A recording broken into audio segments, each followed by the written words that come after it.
2,27,000 एकड़ जमीन हिंदुओं के तमाम मंदिर मठों के पास है। किसी दिन इस पे भी बिल आएगा, किसी दिन मिशनरी पे बिल आएगा, किसी दिन गुरुद्वारे पे भी बिल आएगा, किसी दिन बौद्ध जितने हैं उसमें भी बिल आएगा। ये सब सरकार के अधीन होगा।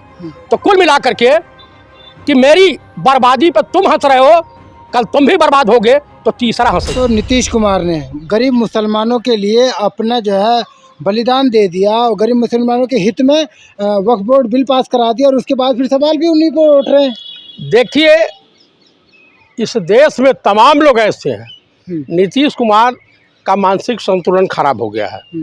नीतीश कुमार ने फिरका परस्त ताकतों के साथ मिलकर के गठजोड़ करके इस देश में इस तरह का जो घिनौना कुकृत किया है, चाहे ये नीतीश कुमार जी का जेडीयू हो या चिराग पासवान का लोजपा हो या जयंत चौधरी का आरएलडी हो या टीडीपी हो, इनका क्या बोलते हैं चंद्रबाबू नायडू का, इस तरह के तमाम गद्दार हैं इस देश में।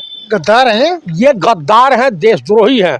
जब आपने इफ्तियार पार्टी में ये संकल्प लिया कि भाई मुस्लिमों की अस्मिता के साथ कोई खिलवाड़ नहीं होगा, आप मुझे बताइए, किरण रिजिजू बयान देते हैं पार्लियामेंट में कि लोग कहते हैं कि डिफेंस के पास, लोग कहते हैं कि रेलवे के पास बहुत सारी ज़मीनें हैं। ये तो भारत सरकार की है, मैं मानता हूँ भारत सरकार की है, जो सत्य है वो सत्य है।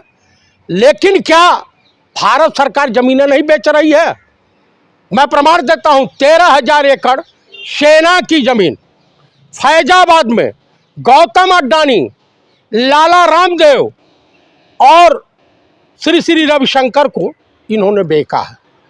किस लिए? ये लोग कौन सा भाई राष्ट्र में इनका क्या योगदान है बनाने बिगाड़ने में? इनको क्या ज़रूरत है? ये लोग कितने विद्यालय चलाते हैं, कितना अनाथालय चलाते हैं, कितने स्वास्थ्य केंद्र चलाते हैं। ये तो व्यापारी हैं सब। आप मुझे बताइए, एंटीरिया बिल्डिंग को बचाने के लिए जिसका मुकदमा सुप्रीम कोर्ट में चल रहा है, 21 करोड़ में मुकेश अंबानी के पिता ने खरीदा, वो भी महाराष्ट्र सरकार से। उसके बाद उससे पहले वहाँ यतीम खाना चलता था। तो कुल मिलाकर के भाई वो हॉस्पिटल की ज़मीन है, आप उसमें विवादित है। आप तो ब्राह्मण, आपको तो खुशी मनानी चाहिए। यतीम खाना चल रहा तो चलता, वृद्धा आश्रम, वक्फ बोर्ड पर खुशी मनाइए। वक्फ बोर्ड पर हम काहे खुशी मनावे? ये देखिए, जब कबूतर को फंसाना होता है या मछली को फंसाना होता है, दाना डाला जाता है। आज हिंदू बड़े खुश हो रहे हों। 2,27,000 एकड़ जमीन हिंदुओं के तमाम मंदिर मठों के पास है। किसी दिन इस पे भी बिल आएगा, किसी दिन मिशनरी पे बिल आएगा, किसी दिन गुरुद्वारे पे भी बिल आएगा, किसी दिन बौद्ध जितने हैं उसमें भी बिल आएगा। ये सब सरकार के अधीन होगा। तो कुल मिलाकर के कि मेरी बर्बादी पे तुम हंस रहे हो, कल तुम भी बर्बाद होगे तो तीसरा हंसेगा। तो हिंदू राष्ट्र की तरफ बढ़ रहा है अब, देखा नहीं? हिंदू राष्ट्र नेपाल था। जागते रहो चौकीदार। आप नेपाल के सबसे ज्यादा चौकीदार मिलते थे। कुल मिलाकर के ये जो गिरगिट के तरफ से रंग बदलने वाला ये नीतीश कुमार हैं, एलसीसीएन भी हैं इस देश में।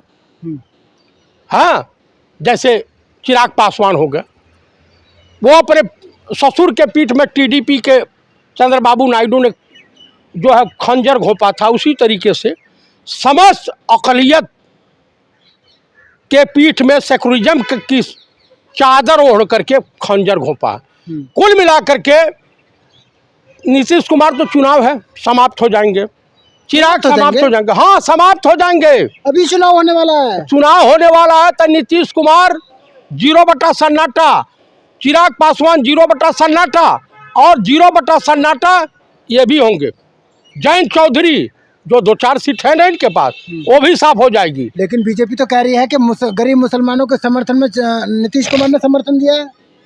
गरीब मुसलमानों में नहीं, इनके वहाँ ईडी की इतनी रेट पड़ी है इनके लोगों के चाटुकारों के वहाँ, और सब जान रहे हैं, बीजेपी वाले जान रहे हैं, इसका मानसिक संतुलन खराब हो गया है। ये कब किस महिला को पकड़ ले रहा कोई भरोसा नहीं, किसको क्या कह दे रहा कोई भरोसा नहीं। ये शुरू से गजड़ी रहा है, मौका प्रस्त रहा है। अब ये सब प्लान बना रहे हैं कि किसी तरीके से अपनी इज्जत आबरू बचाने के लिए हम इंडिया गठबंधन में आ जाएं।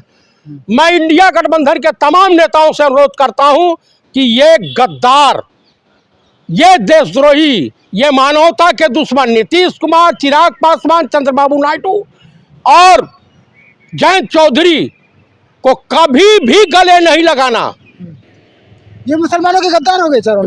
मुसलमानों के नहीं, मानवता के गद्दार हो गए।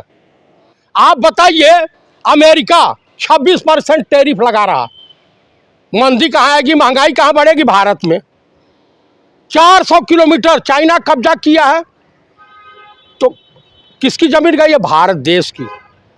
तो ये देशद्रोही है कि नहीं? आप बताइए कि मोदी की हैसियत से डोनाल्ड ट्रंप का विरोध करेंगे?